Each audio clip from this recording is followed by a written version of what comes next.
This is Off the 11th Hour, and I'm your host, Nathanael Stone, but we all know who the Lord of Hosts is. Say it with me in any dialect you so choose. Yahweh, Sabaoth. Kodesh brothers and sisters, fellow members in the body Messiah, and those in the world, thank you for giving me your attention in a world full of distractions. So we have Nathan with us again. It's Torah Tuesday. Yes, good to be back. Good to be back, everyone. Good to be back. Another Torah Tuesday. So, I took a couple weeks off. I'll go ahead and give a little announcement here. Let me pull up here on the screen. Why was I gone? Well, my son was born. This is Elazar Onyx. Let's see. I got a couple other photos here that I have loaded here. Aww. There he is. Yeah. That's so sweet. So I took a couple weeks off and to be there and help my wife with the birth. I love this photo here. I did the math. He is 3% of my body mass in this photo here. A little less than 3%, but about 3% of my body mass. Really, really tiny. Really tiny, yeah. Yeah. So tiny compared to your body, yeah. Yeah. Here in this photo here on the left side here, he's only about like maybe 15 minutes old there. So he has his eyes open. He's just trying to figure everything out. Yeah. He looks so confused. Like, where am I? What am I doing? Yeah. The one on the right, that was his first car ride home. So we took the car ride and he fell asleep. He's in a car seat. You can see the little seat belts around around him there. Yeah. So. Yeah, I took a couple weeks off. That's why I haven't been here for Torah Tuesdays. And I'm glad to be back. I'm glad to have you back. Yeah, good to have you back. Yeah. Good to it's good that you're back. Everything went well, and it's nice. Yeah, nice to be here. Yeah. So if you remember, we were going over. I'm gonna stand here. I've been sitting for a while.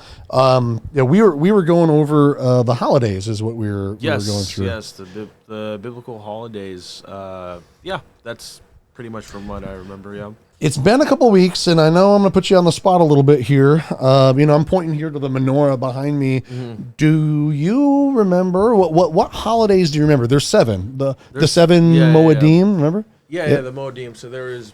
I'm pretty sure the first one was like sorry. Yeah, into the mic, yeah. The Passover, then came the unleavened bread. Which is the whole week right? Yeah. Uh-huh. And then we have, after that came the first fruits. Correct, Bikurim in Hebrew, And then came the Pentecost. There it is, that's the middle one. Yes, the Pentecost. After that. Shabuoth in Hebrew, Shabuoth. Yeah, it's okay, yeah. And then after that, I think about it. Who? The Day of the Trumpets. There you go. Yeah. Man, you got it. And then after that was Day of Atonement. Oh my God. And then the last one was Sukkot. Oh by the way, I told him, off camera, for those who are watching. Yeah. I didn't ask him beforehand. I told him to save it, and I'm gonna quiz you on it. And he didn't, he didn't look it up. He knew it. I'm like, wait, we do it on camera because don't tell me. So wow, that's pretty good memory. You got it. Yeah. So I have something here that I have. We've gone over this before. My people have perished for lack of knowledge. Yeah. Because you have rejected knowledge, I reject you from being priest for me. So since you've forgotten the Torah, this instruction, law of your Elohim, I also forget your children. So we were talking off camera, and then I stopped here. I'm like, I want to just actually share this. So I'm not gonna. So the lack of knowledge. So knowledge, since we are talking about the menorah, knowledge is actually connected in with the menorah, and I'm going to show you where it's connected into the menorah. Let me find. First, we're going to go through Proverbs chapter 9. This is my favorite scripture. I think we've covered this before, but we'll do it again briefly. Leave the simple ones and live, and walk in the way of understanding. He who reproves a scoffer gets shame for himself, and he who rebukes a wrong one gets himself a blemish. Do not reprove a scoffer lest he hate you. Reprove a wise one, and he loves you. Give instruction to a wise one, and he is wiser still. Teach a righteous one, and he increases in learning. This is the reason why I shared it. It's verse 10 here. The fear of Yahuwah is the beginning of wisdom, and the knowledge of the setup, this would be like, kedoshim is plural here, even though it's singular here. It's okay. The knowledge of the Holy One or Holy Ones is understanding. So in Proverbs 9:10, the fear of Yahuwah is the beginning of wisdom. In the knowledge of the Holy Ones, I would say the knowledge of Elohim is understanding.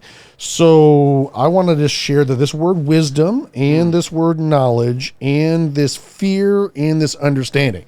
So there's 4 words that we see here. We see fear, we see wisdom, we see knowledge, we see understanding. I believe that the fear would be Yarath.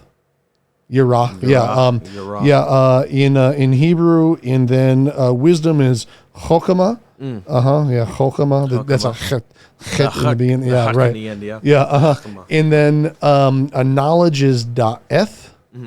Or da'ath. And then understanding is binah. Binah. Whoop, I had that and it's disappeared. There we go. There we go. Now it's back. Okay. You can't really fully. Let me get it in the full screen here. There we go. There you go. Binah. That you can see there in the full screen. So we have those 4 there. Let's get into those 4 pieces in connection with the menorah. This is Isaiah chapter 11, verse 2. Now we know that Messiah first said this. The Spirit of the Lord is upon me, right? Yeah. Right? He said that, I think, in Luke 4:18. So he says, the Spirit of Yahuwah shall rest upon him. This is the root of Yishai. Jesse is the word there. So that's, Ben David, right? And this is the Ra. This is Messiah. It's prophetic stuff that's talking about here. So shall rest upon him right here. So the spirit of wisdom and understanding, the spirit of counsel and might, the spirit of knowledge and the fear of Yahuwah. So there's 7. These are the 7 ruachoth, the 7 spirits that they have here. So let's count them. Let's go backwards. So we have the fear of Yahuwah. There's 1. Knowledge of Yahuwah. There's 2. Spirit of spirit of might is 3. Spirit of counsel is 4. The spirit of understanding is 5. Spirit of wisdom is 6. And then the spirit of Yahuwah is 7. Okay. And so those are the 7 ruachoth that they have. So I'm gonna share here with the menorah. And the Moedim are also connected with the menorah. So the spirit of Yahuwah, how would you of the 7? If you're looking at the menorah here, where would you put the spirit of Yahuwah? So here I'll pull this up here so you can see it. Right. Where I guess would it be assuming that would be the first one? Would it be the first one? I would say it's the first one. Yeah. Where would you think it would go? I think it'd be. I would put it. So let's count it like this. Yeah. Let's count it like this. We're just going to number. I'll number these with our linear Greco-Roman. 1, 2, 3, 4, 5, 6, 7. Yeah. I would put it in the first one. Okay. Yeah, first one. Whoop, sorry, not that one there. So the first one. That's I agree that it should be in the first one, but the first one, according to the Hebraic understanding, may not be the first one according to the linear Greco-Roman mind. Right. So let's look at the regulation of. Is it? I know it's 25. No, so it's Exodus. No, Exodus 25. No. Yeah. So it's Exodus 25. Yeah. I originally was in Leviticus. I'm like, I know it's chapter 25, but it's either Exodus or Leviticus, and it's Exodus. So if you look here, this is the golden lampstand, the menorah. We covered this, I think, last week. Well, last week is in the last Torah, Tuesday. Last recording. Yeah, right. Yeah. And so it says that you should make a lampstand of clean gold, and 6 branches shall come out of its sides, 3 branches of the lampstand out of one side, and 3 branches of the lampstand out of the other. So, with that in mind, I want you to look at this menorah, and it says that there's 6 branches coming out. Where is the first? Would it be in the middle? Yeah. Yeah. So this is actually one. One is the middle. One is the middle. One is the middle. Yeah. So if you think about it, like, see the one thing, if you don't read the Bible with the Hebraic understanding, you're going to miss out on a lot. And the Hebraic understanding is not linear; it's cyclical. The easiest way to explain that through scriptures is Ecclesiastes 1:9. What has been done is what shall be. What has been done is what shall be done, and there is no new matter under the sun. Meaning that the detail. So I would, if I were going to put it in a modern sense, I would say. Oh, I didn't. I thought I pulled that up there. Here, Ecclesiastes 1:9. What has been done is what shall be, and what has been done is what shall be done, and there is no new matter under the sun. So, essentially, what he's saying is that history is always different. The details are always different, but the patterns repeat. So history repeats. Well, the details don't repeat, but the patterns repeat. So history is always different as far as the details, but the patterns. So what has been done is what shall be done. There's no new matter under the sun. So you might get different details, but there's the patterns are the same. So the Hebrew mind is cyclical, and in the cyclical mind is kind of like rings of an onion or like ripples on a pond. And so I would say here you have one. I believe the Hebrew, and not I believe Hebrew is written right to left. So I would say 1, 2, 3, 4, 5, 6, 7. Yeah. So 1 and then 2 would be the branch just to our right, and then 3 is the branch just to the left of the center, and then 4 and 5, and then 6, and then 7.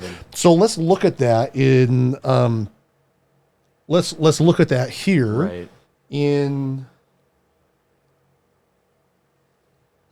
Isaiah chapter 11 verse 2. What we're at. So if the spirit of Yahuwah shall rest upon him, that would be the very center. That would be 1. That would be the branch, not the branch. The very it's known in Judaism as the Shemesh. Shemesh, which is essentially the very center of the menorah. It's the fourth in the linear line, but the center or the first in the Hebraic it's the epicenter. The one that everything is lit from is Excuse me, I got a little bit of a cold. Okay. So the spirit of Yahuwah is in the center.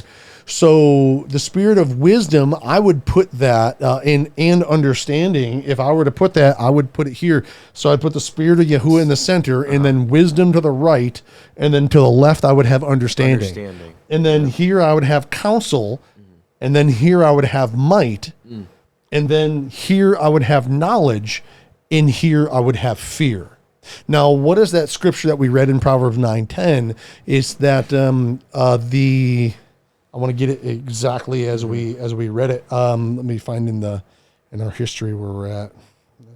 Are you sharing it, by the way? Oh, thank you. Yeah, make sure you keep me on that. So the fear of Yahuwah is the beginning of wisdom. So what I find interesting in the knowledge of the set apart one is understanding. So when you're looking at the menorah here, it's saying that, remember how we did it? We did the spirit of Yahuwah, and then we had wisdom and then knowledge. Understanding. You're right. Thank you. Wisdom and understanding. Counsel and might. And then it was knowledge and fear. Yeah. Okay.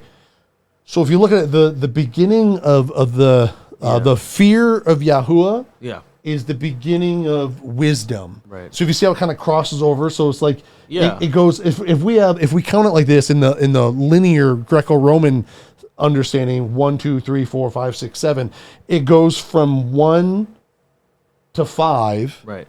And then the other one being knowledge of the set apart one is understanding. It goes from 7 to 3.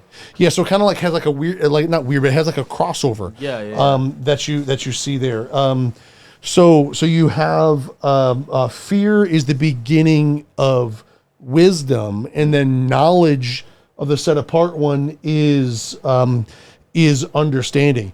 So it kind of like links over. It goes from the outer edge of the menorah to the one right next to Yahuwah on his right, and then it goes from the other outer edge of the menorah to the one right next to the Spirit of Yahuwah on his left. But the fear of Yahuwah is the beginning of wisdom, and knowledge of the set apart one is understanding. But ultimately, the very center of that is the Spirit of Yahuwah. Right. That is there. So I find that those are connected in with the holidays as well. Yeah. Let me get back to Isaiah so we can see something here. So what I find interesting, that being the center, the center of that. Now on our calendar that we have of the holidays, since they are in a linear progression, we start with what we would call spring to summer to fall, or the beginning of summer, the middle of summer, and then the end of summer.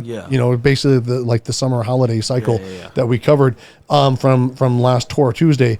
The Spirit of Yahuwah would fall on Pentecost. Yeah, it falls on Pentecost, which is kind of an interesting. It's an interesting connection. So then you would have the fear of Yahuwah would fall on what holiday? On that would be the first. That would be this one here. That would be Sukkot. No. You're opposite. Sorry, it's the first one. Sorry, Passover. Yeah. The fear of Yahuwah starts on Passover, huh? Yeah. Right. Yeah. Right. And in the knowledge would be Sukkot. And so I haven't actually really done like a deep study on this connection. But so you would have counsel and might. Might would be an unleavened bread. Counsel would be Day of Atonements. And then you would have understanding would be on first fruits. And then trumpets would be wisdom. Okay. But the Spirit of Yahuwah shall rest upon him. I find that order is the order. I know that some people when they do it, let me bring it back to the screen here so you can see. I know that some people when they do it, they just go in order. So they'll go like the Spirit of Yahuwah is here. And then wisdom and understanding, counsel, might, knowledge, and the fear. And they go in a linear order. I find the Spirit of Yahuwah is in the center. And I find it, in connection with that Proverbs 9:10, that you get that kind of crossover. That's how I see that pattern. And I put Yahuwah at the center of the menorah. And I think that's a good place for him to be. That is there. So with that, let's get into some of the holidays. We glossed over and went over a lot of them. I feel that we could definitely spend a lot more time on the holiday cycle. But I'm going to probably make today the last teaching for now of the holidays, of what they're teaching.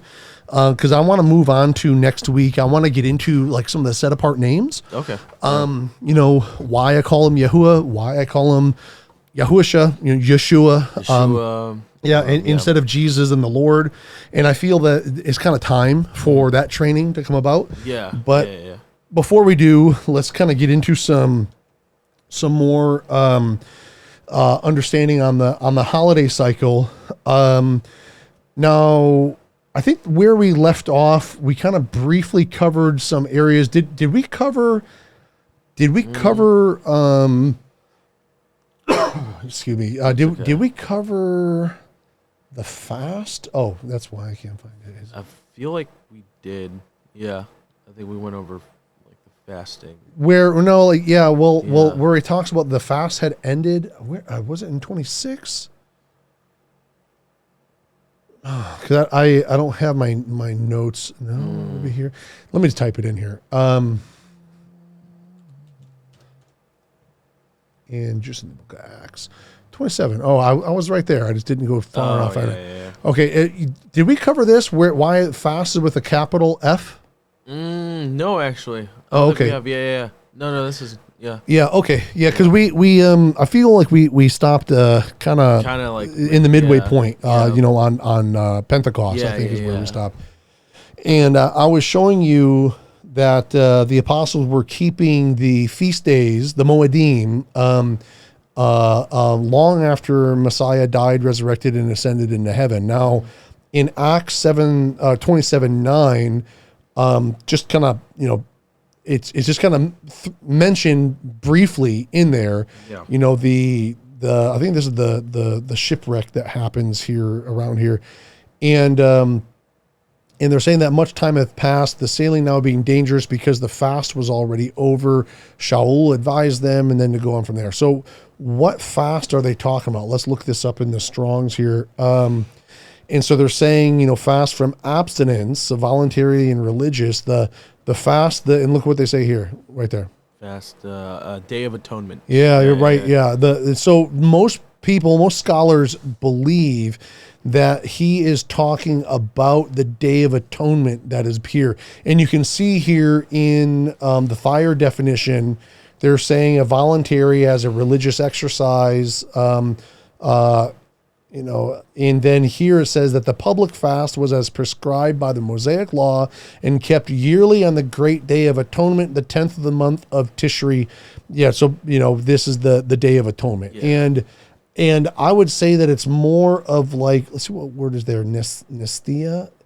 Is it saying abstinence? It should Lack of food. Yeah, it should really say affliction would be a better word. Let me see if I can get a word affliction here. Abstain. So abstinence. I think a word of affliction is probably a better word, but I don't see that in the Greek. But we can see that in the Hebrew. I can show you later. Right.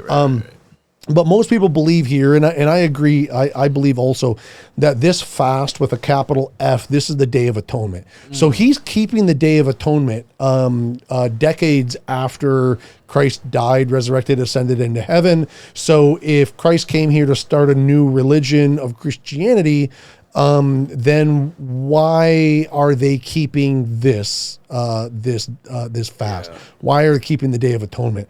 Now, there's a couple other ones that we didn't cover. I'm doing this off of memory because I don't have my notes that I used from last cycle. I don't want to pull it up because it's going to take too much. We're already going, and I remember some of this stuff. I might take a minute to find it though.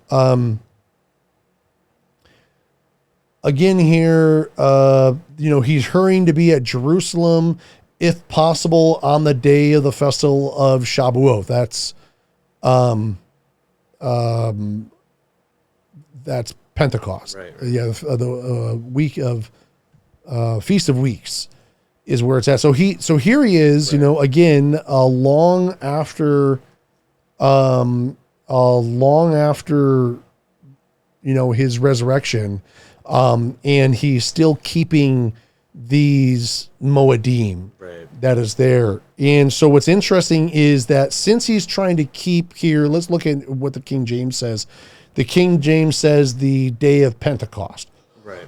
The Pentecost, Shavuot, however you want to, Anglicanize that for memory, that's fine. You call it Pentecost. Pentecost just means 50. Okay. Pentecost, the 50th. See, that's all it means, is the 50th, because it's the 50th day. So Shavuot is just basically meaning you're counting the weeks, and you count 7 weeks in the day after the completion of the 7th week. Well, 7 times 7 is 49. Plus 1. 50. There you go. And that's so Pentecost or Shavuot, it means the same thing.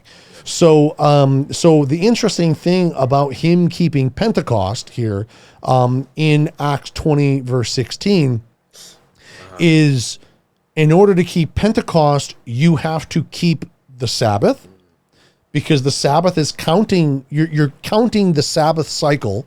So you're counting the Sabbath. And also, in order to keep Pentecost, you have to keep Passover and unleavened bread and first fruits, because first fruits is waived, as you can see here, during the festival of Matzot, the unleavened bread. So in order to keep Pentecost, you have to be keeping the week of unleavened bread, and you also have to be keeping Bikurim and also the weekly Sabbath. So the fact in Acts chapter 20 verse 16 that he is keeping Pentecost is showing that he is still doing the Hebrew Moedim.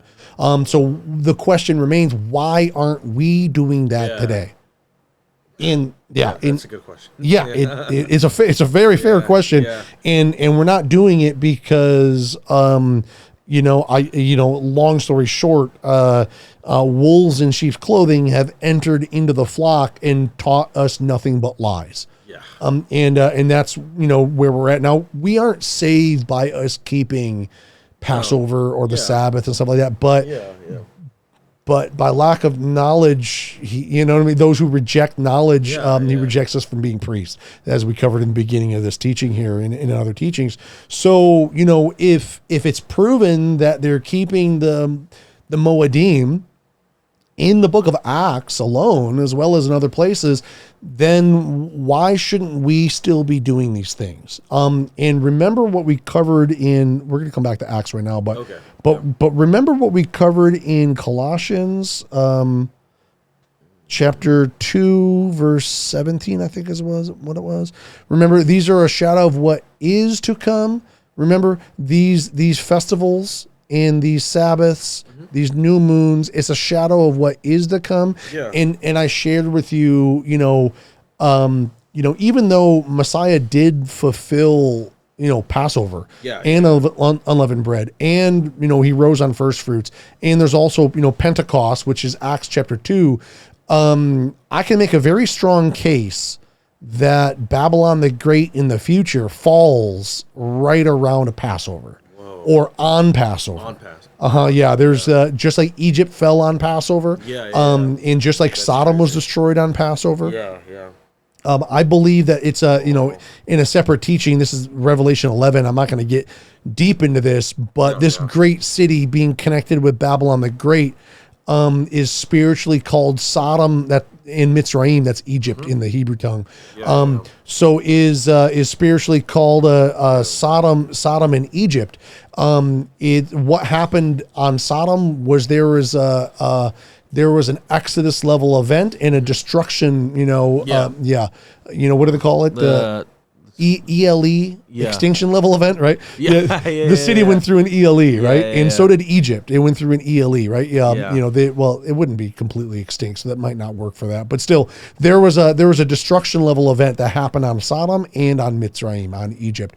And so this great city, I believe, also falls on a Passover. And so when you look at Colossians chapter 2, verse 17, where we're at, it's a shadow of what is to come.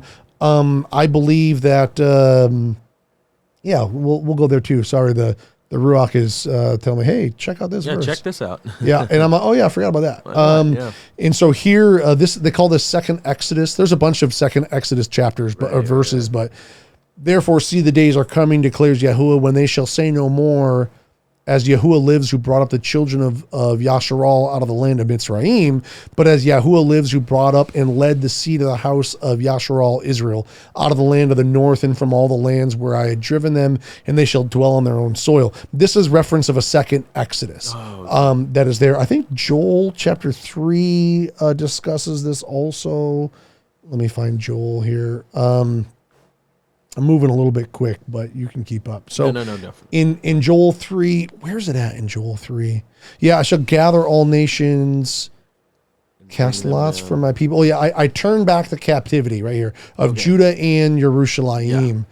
And sold them to the sons of Greece, the people of Judah and the people of Jerusalem. And he's talking about the sun and moon shall become dark, stars shall withdraw their brightness. Yahuwah shall roar from Sion, give forth his voice from Yerushalayim, stronghold. There's another one too. I don't want to take the time to find it in Joel.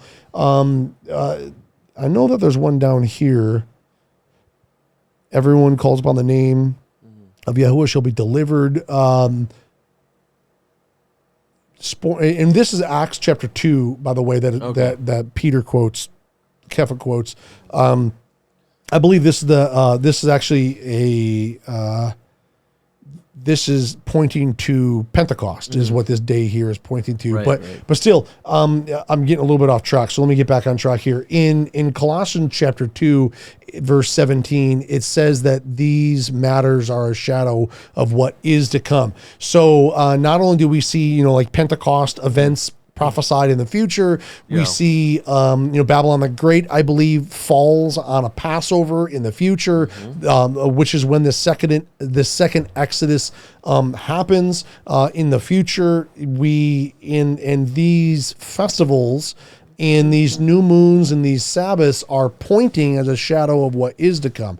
Now, again, as we saw in the book of Acts, chapter 20, verse 16, I think it was 16. We see here that Apostle Paul is still keeping Pentecost. And if he's still keeping Pentecost, he's still keeping the Sabbath, means he's still keeping the week of unleavened bread, means he's still keeping first fruits, and he's keeping Passover. So he's keeping those. And he also, in chapter 21, which is a little nuanced, but he still is pointing to the same thing. What I find interesting is verse 18, we'll put it in context. And on the following day, Shaul, that's Paul, as you can see here, right, in the King James. Shaul, it's a Hebrew version. I would tell because the "ul" in the ending. Right. Yeah. So Shaul, Paul, went in with us to 𐤄𐄄, Jacob, and all the elders came, and having greeted them, he was relating one by one what Elohim had done among the nations, the Gentiles, through his service. Right. And when they heard it, they praised the master, praised Adonai, the Lord, and they said to him, you see, brother, now this is really, really telling, by the way, how many thousands of Jews, Yahudim, there are who have believed, and all are ardent for the Torah, the law, the instruction. But they have been informed about you that you teach all the Jews who are among the nations, the Yahudim who are among the nations, to forsake Moshe, saying not to circumcise the children, nor walk according to the practices. Meaning walk according to the law that was instructed to Moses. Yeah. And then they say this, what then is it? They shall certainly hear that you have come, so do this. What we say to you, we have 4 men who have taken a vow. What vow is that? It's, long story short, it's the Nazarite vow. The Nazarite vow, I think it's in Numbers chapter 6. Yeah. You see right here, the Nazarite vow. And it's saying that that you abstain from wine and strong drink. You drink neither vinegar of wine nor vinegar of strong drink. Neither does he drink any grape juice, nor eat grapes or raisins. All the days of his separation, he does not eat whatever is made of the grapevine, from the seed to the skin. All the days of the vow of his separation, a razor does not come upon his head until the days are complete for which he does separate himself to Yahuwah. He is holy, Kodesh. Yes. And he shall let the locks of the hair of his head grow long. All the days of his separation to Yahuwah, he does not go near a dead body. So there's just some regulations. And then from the days of his separation, but let me kind of look here. In when the days of his separation are completed, he's brought to the door of the tent of appointment. And I'm skimming through some of here. And the Nazarite shall shave the head. So he shaves his head of the separation at the door of the tent of appointment, and shall take the hair from the head of his separation, shall put it on the fire, which is under the slaughtering of the peace offering. And then there's just other regulations after he has shaved the hair of his separation. Right. So just so you understand, in Acts chapter 21, what they're talking about. Because again, if you don't have an understanding of the law, you're not going to understand what these people are talking about. Yeah. So what are they talking about? They're saying that we have 4 men who have taken a vow, take them and be cleansed with them, pay their expenses so that they shave their heads. Well, why are they shaving their heads? Because we just read in number 6, it's a Nazarite vow. Yeah. Right. And all shall know that what they have been informed about you is not so, right? But that you yourself also walk orderly, keeping the Torah. Okay, so I just want to just share this portion here. I really, really want to drive this home. What we're seeing is that 2,000 years ago, a bunch of people were spreading lies and gossip about Apostle Paul, and they were lying, and they were informing people that Apostle Paul is teaching the Jews who are among the Gentiles to forsake Moses and not to circumcise and not to walk according to the law instructions. So they're saying that what you should do is take people who are keeping this Nazarite vow, who are holy, pay their expenses so that they shave their heads, so that all know that what has been informed about you is wrong, is not so, but that you yourself also walk orderly, keeping the Torah. And then he goes ahead and does all this.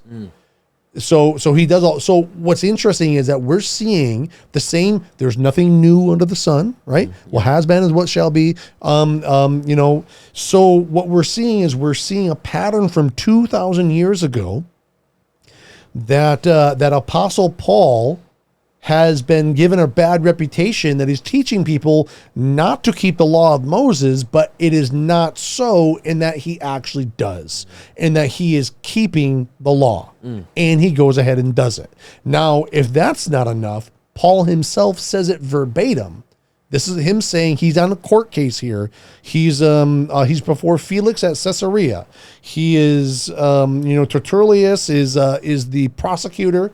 And he has he's standing as in like a defense attorney. He's in the defense, and the prosecution is going against him, and all the Yahudim, the Jews, are accusing him of all sorts of things. And then he says this, and this I confess to you, that according to the way which they call a sect, so I worship the Elohim of my fathers, believing all that has been written in the law of the prophets. Wait, he also does he do it in another spot? Let me just pull this up here in history so I can, because I have this in my notes, but I don't want to go and pull it up. The book of Acts. We covered that one. Here it is, 25. I thought it was in the next chapter. So while Paul said in his own defense, neither against the law of the Jews, nor against this holy place, nor against Caesar did I commit any sin. So if the law had been done away with at the cross with Christ, and therefore the Moedim have been done away with, he's saying that he didn't do anything against the law of the Jews. He's still keeping it. Oh. And he's also keeping the regulations against, that is in place with the temple.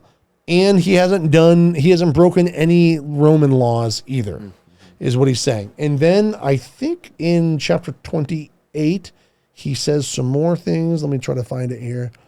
I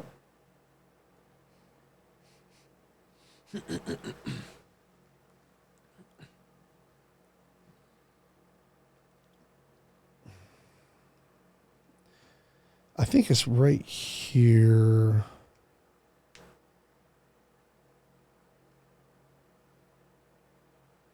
Yeah, here it is, verse 23. Having appointed him a day, people are coming in visiting him in Rome, and he's persuading them concerning Yahusha through Jesus, right?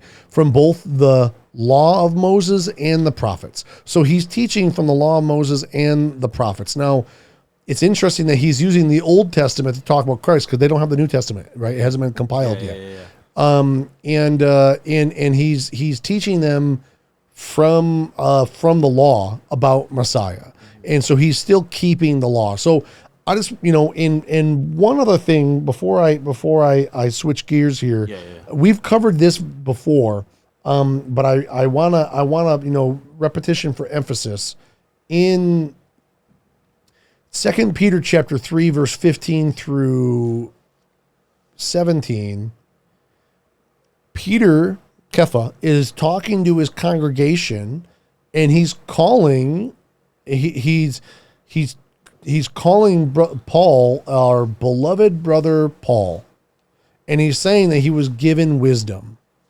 So Paul was given wisdom, our beloved brother Paul, in the patience of our Lord as salvation, right? Of our Adonai as Yasha, as also our beloved brother Shaul wrote to you according to the wisdom given to him. Now here it is. This is a warning. As also in all his is Paul's letters, speaking in them concerning these matters in which some are hard to understand, which those who are untaught and unstable twist to their own destruction, as they do also the other scriptures. So you then, beloved ones, being forewarned, watch lest you also fall from your own steadfastness, being led away with the delusion of the lawless. Well, if the law's been done away with, then there's no such thing as lawless. But still, the delusion of the lawless. So he's saying that, beware that you aren't being led away with this delusion. And he's calling it delusional, saying that the law's been done away with. Right. And he's saying that people are taking Paul's letters, which are hard, they're advanced teachings. This is like, 600, 700, 800 level classes, right? This isn't 101 stuff. This is upper level. This is like master's, PhD level classes of Paul, who's standing on a large platform of Torah understanding. And people that are untaught and unstable are twisting his letters to destruction, which is part of the delusional lawless, but they do this with the other scriptures too. So it's not just Paul's writings, but we see it specifically in Paul's writings. And so the warning that we just saw in Acts chapter 24, that we saw the congregation say, wait, it wasn't 24, sorry, 21. The warning in Acts chapter 21, 24 that we saw is that they're saying, well, 21:21, there we go, final answer. The Jews who are among the nations, they say that the people are saying that you're saying to forsake Moses and not walk according to the Mosaic practices. And they're saying that, let people know that it's not so, and that you yourself also walk orderly, keeping the law. So this is, his letters are hard to understand, which untaught and unstable are twisting to destruction, which is the delusion of the lawless, but he's not lawless, he's keeping the law. Right. So I just want, to really drive that point home is a lot of this stuff is coming from these teachings that Apostle Paul, like the majority of the New Testament doctrines that you find that I find that have been twisted and corrupted are stemming from twistings of Apostle Paul's writings that are hard to understand, in that untaught and unstable people are teaching these inaccuracies when Paul is not teaching them. So the holidays are a big portion of that. So we covered we got about like 15 minutes. And so in 15 minutes, now we covered what the holidays are. Right. As Passover's coming up, you and I I'm gonna share with you some stuff to do from Passover, but we got a little bit of time. But I do want to share one. Wait, where is it? Acts chapter 12. Yeah, right here, verse 4. Yes, okay, I'm good. I'm glad my memory's here. So in Acts chapter 12, verse 4, look at what I have highlighted here. Yeah. Do you see the word Easter? Easter, yeah. Look at this word here. We can find it, this word Pashka, which is like Pesach in the Greek. Pesach.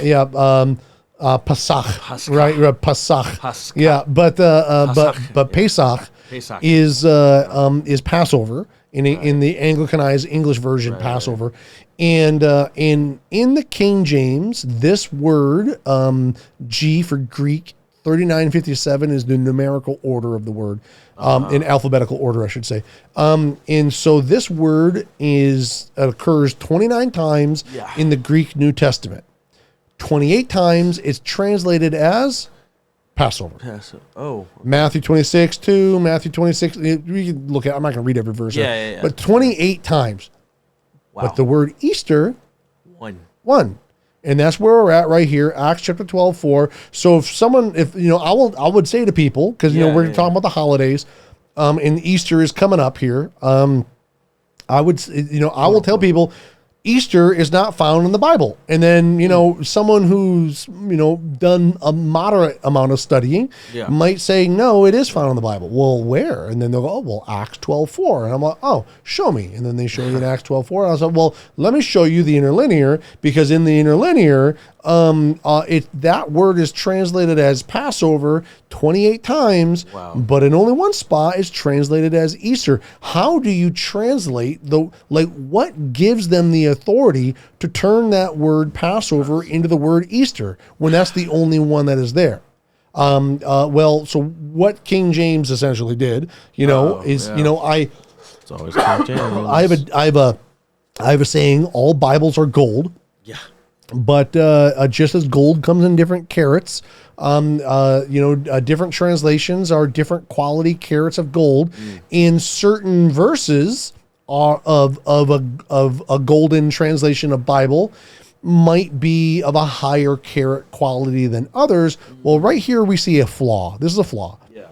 In the King James, to translate this word here in Acts chapter 12, verse 4, this is a flaw. The word Easter has no business being here at all. And there is no reason and there is no explanation why they translate 28 times Passover in one Easter. There's no explanation. Zero. Yeah. There's no logical, valid explanation other than we did it, so it's there, and now it's here, therefore that Easter is in the Bible. No, it's not. No, it's not. This is an error. And the error is this word has no business being in the Bible. So let's look. With about 15 minutes that we have here, I'm just going to pull up a website, and I haven't done this yet, and I intentionally didn't do this because I just want to. We're just going to kind of like browse. So we're just gonna. So I'm going to type in origin of Easter. Yeah, we're going to type that in. Yeah. We're going to see what the internet, you can't agree with everything the internet says. Good old AI. Let's see what it says. Yeah. So Easter originated as look at that. This is Wikipedia, by the way. Easter originated as a pagan festival celebrating spring and was later adopted by Christians to commemorate the resurrection of Jesus Christ. The name Easter is believed to derive from the Anglo-Saxon goddess Eoster, while many of its modern traditions like eggs and bunnies have roots in pre-Christian customs. Right there, right at the very top. And this is I'm just gonna I'm not gonna click any pages here directly. We're just gonna kind of look at some summary stuff. The English word Easter, this is Britannica.com, which parallels the German word Ostern, is of uncertain origin. Pascha in the Greek has a certain origin, and that definitely is Passover because because we can translate that back into the Hebrew and through the Septuagint, and the origin of Pascha is Passover, which is Pesach, which is the holiday that we are told to honor. But here it's uncertain origin, expounded by the Venerable Bedi of the 8th century. Venerable, I'm not sure.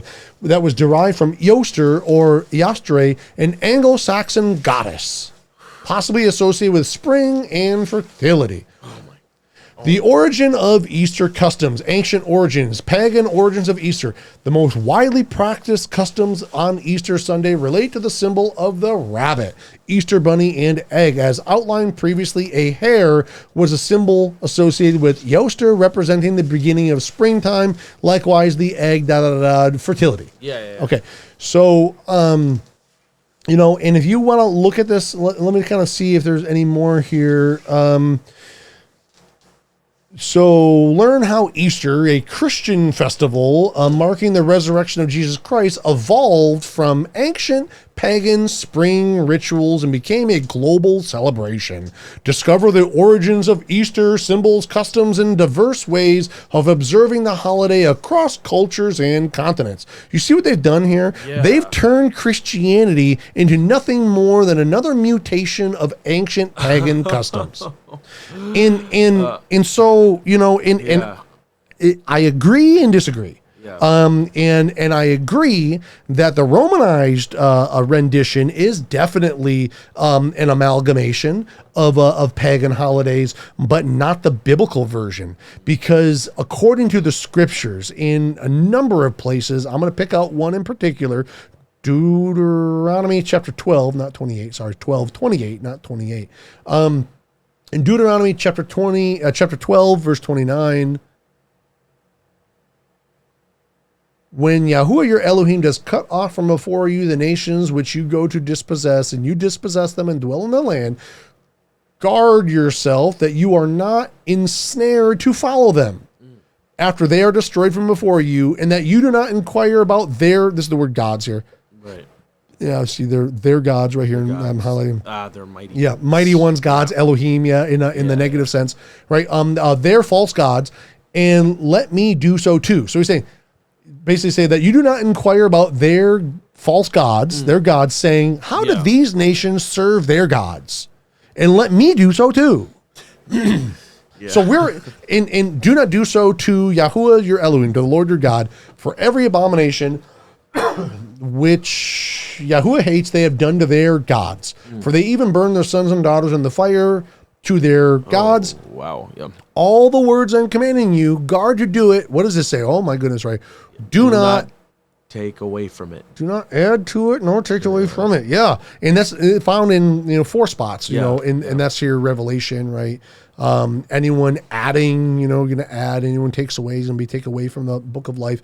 Deuteronomy 4:2 says the same thing. Do not add to the word or take away from it. Yeah. Guard the commands means that you have to guard it, means that someone's going to try to take it. So you got to guard it, and don't let people lie to you and deceive you. Yeah. Proverbs 36 says the same thing. Do not add to his words lest he reprove you, you found to be a liar. So when you're looking here and they're like, Easter is a Christian holiday that honors the resurrection of Jesus Christ, which is the core of the Christian gospel. Learn about the word Easter, its pagan origin, and how Christians celebrate it today. So like to me, what that says is Satan has infected into the organization in wolves in sheep's clothing. Yeah. He even infected into translations and put in Acts 12 verse 4 the word Easter. Yeah. The word Easter comes from Eoster, which is Ishtar, which is about a fertility goddess, and it's all about bunnies and eggs. And my thing I would ask you is like, and maybe you can find it. Yeah. Where's the regulation on the Easter egg in the Bible? Literally not there. Yeah. Where's the regulation on the Easter bunny? Literally not there. Yeah. That's man-made. So why is it that we have all these children running around looking for Easter eggs and Easter bunny with candy? What does candy and chocolate and Easter eggs and bunnies have anything to do with the resurrection of Christ? Literally nothing. But guess what it has to do with the fertility goddess? Yeah. So what in the fertility goddess system is a rabbit represents fertility because a rabbit breeds really fast. Right. And an egg represents fertility, obviously. Obviously an egg. Yeah. And so there's a story in ancient Egypt. Right. And the fertility goddess of Egypt is known as Isis. Okay. Yeah. And Isis was denied access into heaven. And so she is descending down from the heavens as a bird, and then when she lands on the ground, she's changed into a rabbit, which is where you get a rabbit laying eggs. It's an old pagan story. An old pagan, yeah. And so and there's with Christmas. We didn't cover everything with Christmas. But we went a little bit with. Yeah, I remember you telling me about this. I was telling you. It's a pagan thing. Yeah. So, what I feel that modern day Christianity has become. Yeah. And it's not what it's supposed to be. Mm-mm. It's not what it's supposed to be. And I'm not trying to disrespect your father or my father or your mom or my mom or your mama's mama, your mama's mama's mama's mama. Mama's mama. You got it. I'm not trying to disrespect our ancestors by pointing out facts. Right.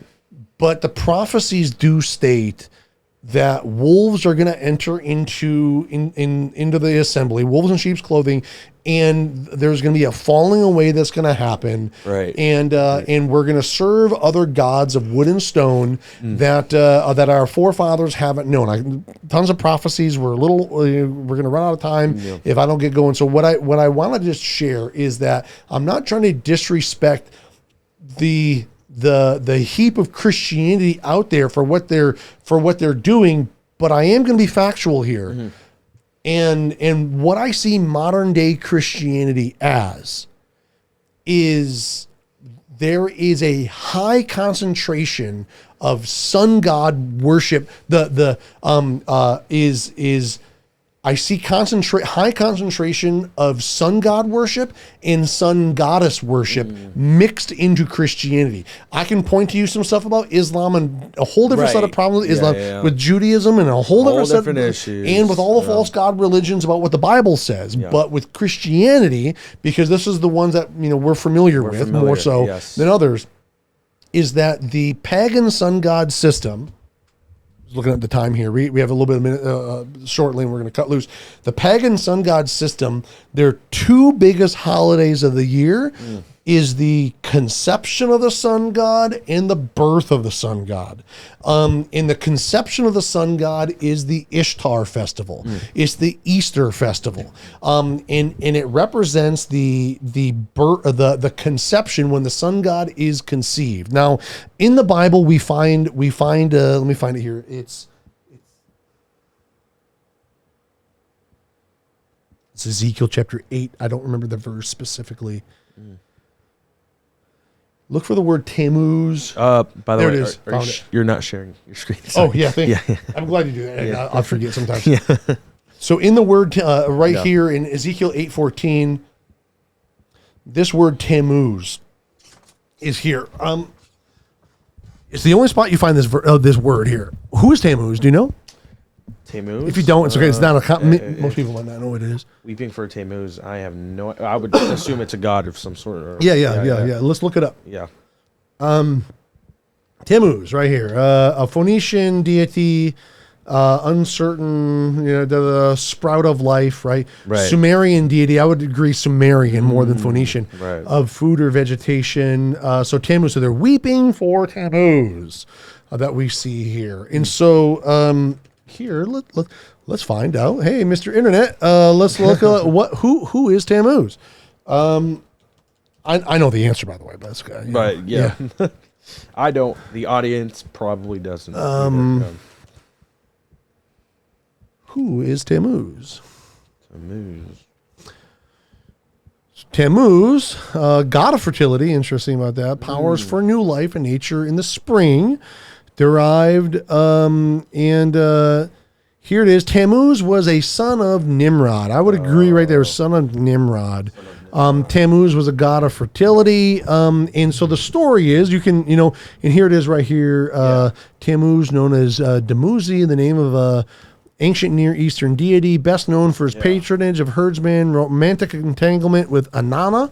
Inanna is essentially Astarte or Ishtar. See this word Ishtar right here? Ishtar, yeah. Ishtar is Easter in the Anglicanized version, right? As a fertility god, he represented the insemination of the. I'm not going to click on it. I know the answer.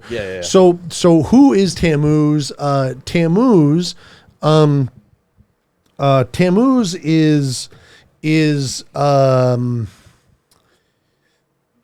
allegedly, when you do the research on it, Tammuz is the reincarnation of Nimrod, or at least that's what Semiramis, his mother, said.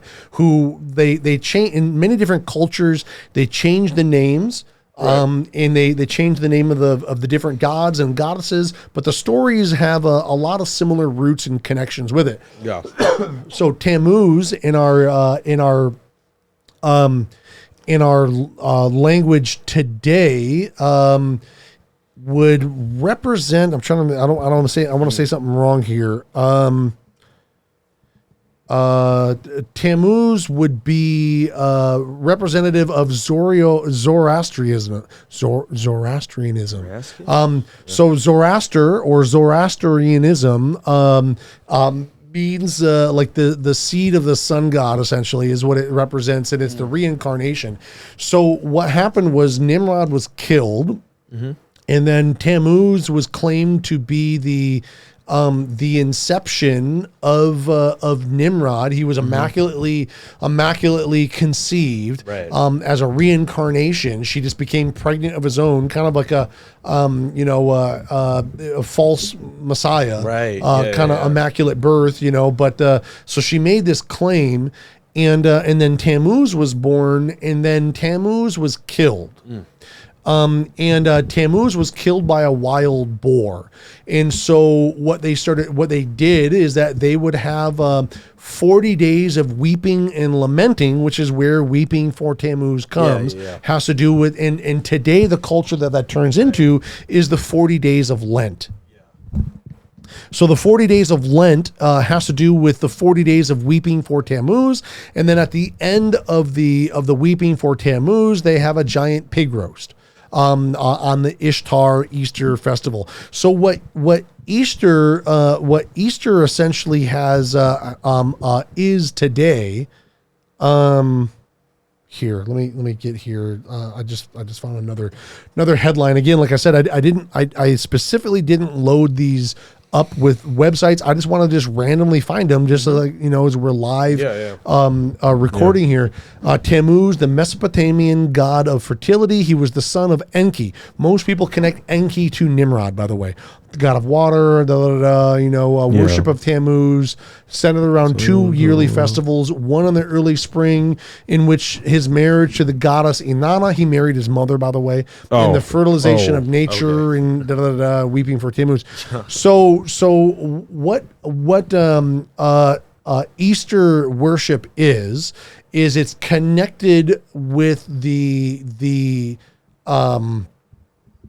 conception of the sun god, also in representation of when that reincarnation was killed in the weeping for Tammuz, and it's a yearly cycle of the conception and the death of the sun god. And so in the sun god system, like I said, their two biggest holidays is the conception of the sun god in Easter, and what would be 9 months later from spring? Winter? Yeah. Okay. So if let's just use the equinox. Yeah. So if the spring equinox is the representation of the approximate time of the conception, then all of the children that were conceived in that period in time would be born around December. Yeah. When in December? The solstice, right? The solstice, yeah. Yeah. Mm-hmm. So in the calendar, let me pull this up here while we have a website here. I'll pull this up. Midsummer's Eve. You familiar with this? Midsummer's Eve. I think you heard that? Of it, yeah. Midsummer's Eve is a celebration of the season of summer taking place on the near date of the summer solstice. I've heard of this, and it is June 25th, or June 24th, 25th is when it clicks over. So Midsummer's Eve, June 25th here that we have highlighted there, used to be the old summer solstice in the Julian calendar, which we are now in a modified Julian calendar of the Gregorian calendar. So if a Midsummer Eve is the summer solstice, the opposite of June 25th would be what date? The winter solstice, opposite of June, is what month? December. Okay. And if June 25th is the summer solstice, then what 25th of December is the winter solstice? That was the answer. Yeah, right. So, so December 25th used to be the old Julian calendar of the winter solstice. So in the pagan sun god system, the days get shorter and shorter and shorter and shorter and shorter and shorter and shorter, and then you hit Brumalia or Saturnalia. Right. You hit the solstice, and then the days start getting longer. So what the sun god rituals that they would worship is that this must be when the sun god is born on the winter solstice, because at this point in time, the days start getting longer because the sun god's power has returned to earth. Not the son of God, but the sun god in the pagan sense. So in the pagan sun god system, which there's been many different flavors and many variations and many changes of names and changes of details, but they all have had the same skeletal structure, is that the two biggest holidays of the sun god system is the conception of the sun god and the birth of the sun god. On the Easter festival is when the sun god is conceived, and 9 months later is when the sun god is born. The days get shorter, shorter, shorter, shorter. On the winter solstice, sun god is born. This is why the days get longer.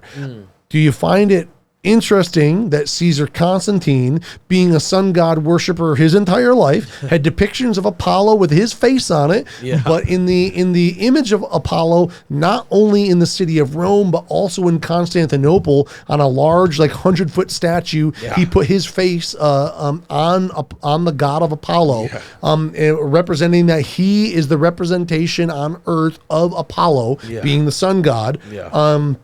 Is that this sun god worshiper, Constantine, who veneered the Bible in order to win wars over Licentius, this other Caesar he was fighting against, and he defeated them in 326 AD and da-da-da-da. And so is it interesting, and Caesar Constantine is the one who started this whole, a lot of these pagan customs, 1705 years ago from 321 AD, in the sabbatical edict of Constantine, and the years that followed changed other systems, is that he was a sun god worshiper his entire life. Is it a coincidence that the two biggest holidays of the year are still being honored today in Easter and Christmas, and neither one of them are found in the Bible? But I'll tell you what is found in the Bible.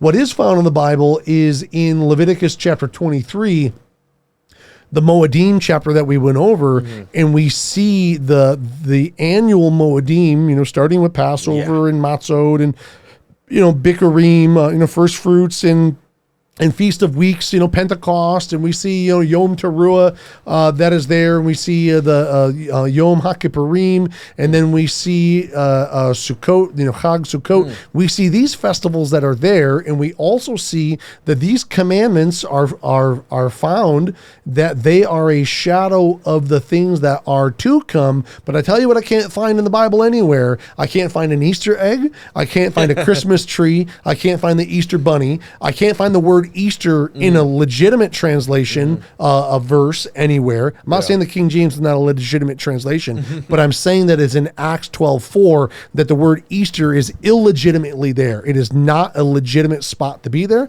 But that I don't find any of the regulations of Easter, of the celebration of the custom of Easter. I do found, in the negative sense, this weeping for Tammuz. And when we look at the aspect of Tammuz, this is what Lent is all about. This is what Ash Wednesday is all about. I don't find the word Ash Wednesday anywhere. I don't see the word for Carnival or Mardi Gras anywhere. That's nowhere. All these holidays and customs that are there are all pagan holidays and pagan customs, and we are told, according to what we read in Deuteronomy chapter 28 verses 29 through 31 or whatever it is, that we're not to add or remove, and we're not to worship their gods as they worship their gods. But yet when we saw in that translation, in the website, it says like in a number of spots, Easter is a Christian holiday, right? That honors the resurrection of Jesus Christ, which is the core of the Christian gospel.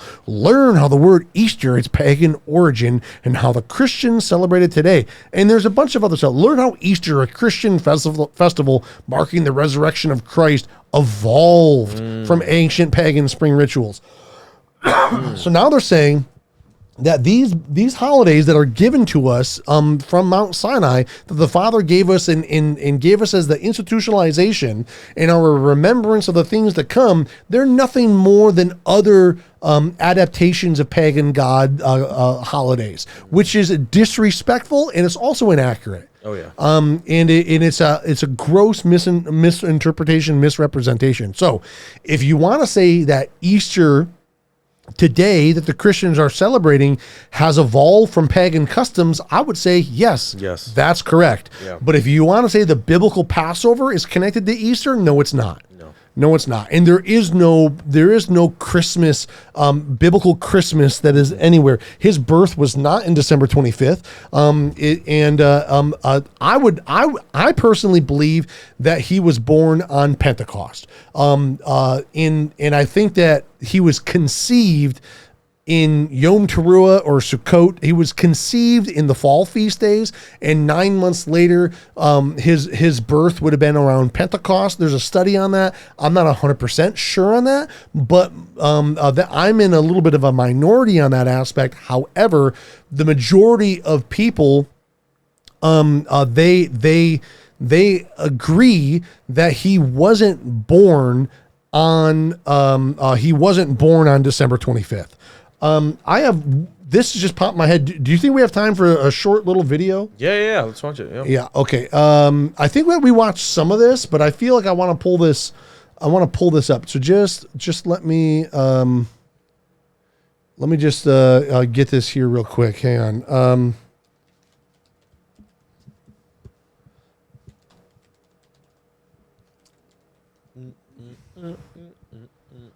Yeah, here we go. 3 minutes. Okay, this is David, who says, we have friends who do not celebrate Christmas because they say December 25th is really a pagan holiday. While I agree that Jesus may not have been born on December 25th, he certainly was born as described in the Bible. How do I respond to them? Well, in a sense, tell them they're right. See, did you hear what he just said? He's right. Got to tell them they're right. Well, they're right. Okay, but then listen to what he says. Yeah.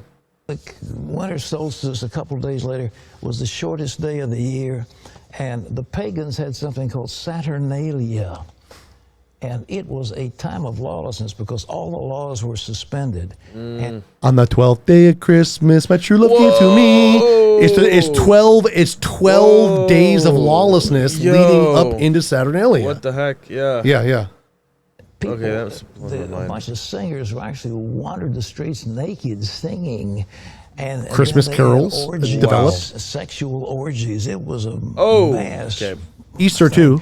Well, sexual orgies. When the Catholic Church came along in Italy, the Romans and others didn't want to give up their holidays, so they said, "Okay, we'll Christianize." And, the opposite of what we're told in the scriptures. Okay, we'll say the birth of Jesus was the 25th. So they lied of when his birthday is, kept the pagan customs in place and the date. To add it up, you see, if you read in Luke, it says there's a census taken when Quirinius was governor and so forth and so on. And they could take those leaders and figure the exact time dating from the foundation of Rome. Some of the birth of and Christ. That's when the dates were established. And so they get pretty close to the date. Wow.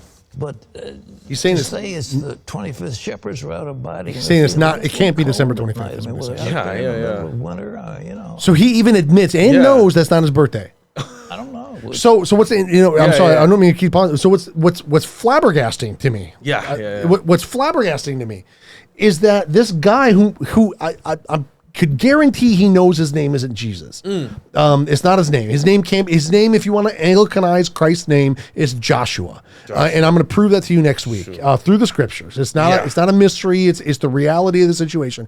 But so this guy who knows his name isn't Jesus and knows his birthday isn't December 25th, and knows that December 25th is a pagan sun god festival, claims to worship the only begotten son of Elohim, has no authorization to change his name or to change his birthday, yet says he loves Christ, yet worships a pagan. So imagine it's your birthday. Yeah. And I'm like, hey, I'm going to celebrate your birthday, but I'm going to do it on my friend Frank's day, and I'm going to sing happy birthday to Frank, but I'm giving honor and love to you, but I'm going to give him all the presents. Yeah. And I'm going to give him all the honor on his day, but I love you, bro. Happy birthday on Frank's birthday. Frank's birthday, you know, in Frank's name. That really makes you wonder. And you're like, wait, who are you working for? Yeah, and you're my friend. You worship the only begotten son of Elohim. Yeah. This is how you worship. This is how you worship him. You're my friend, really? What? Right, right. With friends like this, like, wow, who needs enemies? Yeah. So here, I've been out there on the shepherd's field and on Christmas Eve. It's very nice, but it's cold. And nevertheless, I mean, what was going on? So all this business about mistletoe, pagan. Christmas trees, pagan. Giving out gifts, pagan. Every bit of it is pagan. Every single bit of it is pagan. We've Christianized it all. And so that's good. Wow. Whoa. Listen. Jesus, everybody gets Listen. It's called mix a lie with a truth. So he said a bunch of truth, and now he's gonna sprout the lie. Listen, I'm gonna back up just a hair. Every bit of it is pagan. Every single bit of it is pagan. We've Christianized it all. And so that's good. That's good. So we have time. We celebrate for Jesus. Everybody gets celebrated for Jesus. But the truth is, the snake. They're all what pagan. a snake, man! But the intent of the heart sold out. And then listen what they say. But the intent of the heart. All pagan, but the birth of Jesus. But the intent of the heart is what it's about. Exactly. So we have Christianized all these things. We give gifts in the name of Jesus. We celebrate his birthday, and it's a nice thing. And so I'm very delighted, and I like Christmas, but I tell you, the best Christmas I ever spent in all of my life, my best Christmas, all of my life, was spent in Jerusalem. When we had no Christmas ornaments, none of this stocking, none of this, all this stuff. But on Christmas Eve, we stood in Shepherd's Field and we sang, "O Little Town of Bethlehem, how still we see thee lie." And the next day we had a service, and on Christmas Day we baptized about 50-some people in the Jordan River. That was a wonderful Christmas. Amen. All right. Okay, thanks for those questions. I hope I didn't shock you. No, you didn't shock me. I knew it. That's the way it is when you're putting your tree up. I finally got one of those fake trees, and it's beautiful. It's already pre-lit. You just plug those little joints. Is that it? Stick it up. I think it's it. Plug them in, and all of a sudden you've just. got a riot. Yeah, you're still going to celebrate it, apparently. All the decorations, the Founder's Inn is just loaded with decorations. Very pretty. But pagan. What a load of baloney. All to celebrate Jesus. but Christianized pagan. We Christianized the pagan. Oh, that's a good. Yeah. And it's not just that though. They they said, well, it's the intent of the heart. Yeah. Wait, did you hear him say that? I'm like, it's from the heart. That's all that matters. Is that what Deuteronomy 28 said when he said, when you go into the land, it's the intent of your heart. So if you worship me like they worship their false gods, I recognize it as the intent of the heart. No, that's not what he said. That's not what he's saying. That's not what he said. Don't do it. Don't Christianize. Don't Christianize anything. Don't Christianize pagan holidays, bro. Because they're still pagan. Oh my. Yeah. Yeah. And so they did it with Easter. They did it with Easter, Christmas, and those are the two big ones. But they also did it with Sun God Day. That's why they call it Sunday. That's why it's called Sunday. So every week they worship they worship on Sun God Day, and I'm not saying that Sunday is Sun God Day, but that is the day that Caesar Constantine designated as Sun God Day. Yeah. And so like their two biggest holidays of the year is the conception of the sun god and the birth of the sun god. and every week they celebrate on Sun God Day, established by Caesar sun god worshiping Constantine. And they even name their building church, which etymology is daughter of the sun god. I can show you that another point. 𝐤𝐄𝐅, Circe, daughter of Sol, Helios, daughter of the sun god. Is not house of the Lord. It's not Kirikon. It's 𝐤𝐄𝐅. It's church. Church does not come from the word Kirikon. They'll try to tell you. I know I'm rushing really quick, but they'll try to tell you that 𝐤𝐄𝐅 comes from the word Kirikon, house of the Lord. I'm like, well, cool, that's fine. Yeah, Kirikon is a Greek word, but the word Kirikon is not in the Greek New Testament anywhere. What word is found there is ecclesia or ecclesia. That is the word that is found there. So if they wanted to use the word church for Kirikon, then they would have put that word in the Greek New Testament, but they specifically used the word ecclesia. And so don't try to tell me that Kirikon means house of the Lord, because the Kirikon is not found in the Greek New Testament any place for the word church. So that means that the alternative translation of the word church for Circe, 𝐤𝐄𝐅, church is found there, which is nothing more than the daughter of the sun god, which is the pagan sun god daughter's name. I was trying to find the scripture. I can't right now. It's in Isaiah. The heart is deceitfully wicked, and who can trust it? Right? You familiar with that? Right? Yeah. They're like, oh, it's the intention of the heart. Yeah. Well, don't follow your heart. Yeah, don't follow that unless Yahuwah gave you a heart replacement. Right.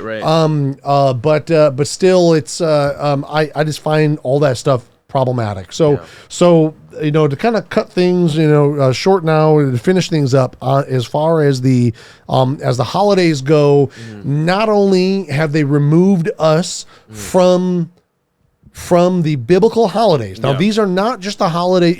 Just one more thing I'll share. Yeah. To me, what I find really connecting to me with like Passover or Sukkot or Pentecost, whatever, I'm using Anglicanized name, week of tabernacling, week of unleavened bread, 𝐉𝐄𝐄𝐅. What I find really connecting is that this is like our brothers and sisters in the scriptures through time. Like whenever I keep Passover, I think like, wow, like 3,500 years ago, approximately 3,500 years ago, our brothers and sisters were keeping this holiday on the same night. The same night. Wow, that's so deep. Like 2,000 years ago, 3,000 years ago, 1,500 years ago, they're still keeping the Passover. Yeah. Like it's like eating with our brothers and sisters through time. Yeah, we're like carrying the torch, and we're all holding the standard for one another. It's like a bonding thing with the family, is what it feels like. Not just those that are here with us today, but those that have been doing this through time. Not doing it. I'm not keeping Passover with dead people. I don't want people not keeping Passover with dead people. But it is a connection through our brothers and sisters through time. And it's the same thing with like Pentecost. Like we're keeping it with our brothers and sisters through time. And it's like a rite of passage that like we're all doing things in one mind, throughout the cyclical sense of time. So like not only have these satanic influencers removed us from the Moedim, the holy days that we're supposed to be keeping, they have Christianized our understanding and brought all of these pagan holidays, which have no meaning, a biblical meaning, and have a bunch of pagan meanings connected in with it. And Pentecost, it represents when the law was given. It represents when the Holy Spirit was given. I think it's when Spirit and Truth, the Messiah, was possibly born. I think that a Day of Trumpets is like when He returns. And it's a Day of Atonements. He atones for our sins. Sukkot is when He dwells among us. We partake in this wedding feast that is there. Is the representation of the wedding feast. There's a 8th day connected onto Sukkot, which is technically not part of Sukkot, but it is part of it. It's the representation of the millennium come after the 1,000-year millennium. After it's the eighth day. It's the day that like we know next to nothing of in prophecy. It's like new heavens and new earth. Yeah. It's a new beginning after Satan is no longer he's imprisoned for 1,000 years, released, and then he's thrown in the second death. This 8th day, which is after Sukkot, it represents like the new heavens and new earth with no Satan. None of that. It's these holidays that the Father has given us is like they have all these different layers, and we barely even scratched the surface on it. And my problem is that not only are we disconnected from these deeper meanings in the culture of the Bible, the scriptures, but we're given all these Christianized pagan cultures in here, which have the appearance of something good, but inside they're rotten and full of dead man's bones. Yeah. And so like, that's my thing. So we're a little over, we're way over time. Wow, it was an hour and a half. So I want to thank you for giving me your time. Amen. Yeah. And thank you for sticking around here. And I want to thank you for teaching me the ways of, just in the way, in this walk. And I feel like I am definitely growing. The more I learn, I'm definitely improving, my walk with Elohim. And I just want to thank you for that. Yeah. Yeah. Before Passover starts, I'm going to give you some regulations for the week. Sure. And it's nothing complex. It's just a simple thing that we're commanded on doing, some simple commands, some simple practices, some things mindsets to get into. And then we can, get into that, and maybe down the road we'll get into a calendar, which and stuff like that. But next week we're going to get into the name study. We'll get into some. I've been wanting to get into that topic. I know. I need to stop saying God and Jesus and all these terms. It's okay if you Anglicanized. I mean, and it has demonic. I wouldn't say it's like. No, they do. they do. Like satanic kind of backgrounds, organs and pagan organs. But I was saved in the name Jesus. Yeah. I've prayed to Jesus, and I, there was some miracles happened, and so like I'm not denouncing the vocalization of the names, but I'm saying that as we grow and grow closer to Him. He, like if you're a baby and you're, and the baby, can't say a certain, pawpaw. Yeah. Oh, that's cute, pawpaw. But I want it to be called, and then you grow up, dad. You know what I mean? And so like, as we're growing up, and from infants into the children of Elohim as we're maturing, we might have some refinements that are happening. For sure. Let's get into, our viewers aren't swine. So let's, get into, don't throw pearls before swine. So what would you say is the pearl of the episode? Oh, yeah. Definitely keep in mind when following the holidays, you have to follow the biblical holidays. Do not listen to the people that say don't follow it. That's old. You don't have to do it now. That's incorrect. Follow the holidays. Don't I would tread lightly when celebrating Christmas or Easter, because they do have some pagan origins, and it is not a biblical holiday that you should follow. Obviously, Easter is obviously not the same, as the Pentecost. No, totally different. No, Easter, Passover. You mean? Passover. Yeah, right. Sorry, I meant Passover. It's just totally different, and that's tread lightly when celebrating the holidays of the world, and keep the biblical holidays. Learn not the ways of the nations, and don't worship Him as they worship their gods. Exactly. So remember, guard your heart, guard your soul, guard Torah, or pay the toll.